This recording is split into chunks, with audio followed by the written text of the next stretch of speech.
Start on all fours, with your legs and arms positioned slightly narrower than shoulder width apart.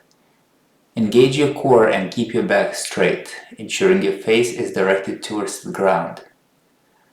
Lift one hand and the opposite leg simultaneously, extending the arm straight in front of you so that the shoulder touches your ear.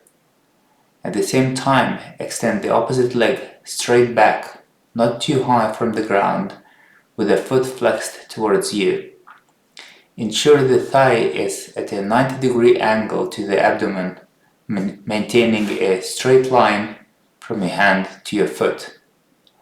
Hold the position briefly, then return to the starting position in a controlled manner. Switch sides, lifting the other hand and the opposite leg, and repeat the movement. Perform this motion for 1 to 2 minutes. Complete 3 sets with a brief 30 to 60 seconds rest between each set.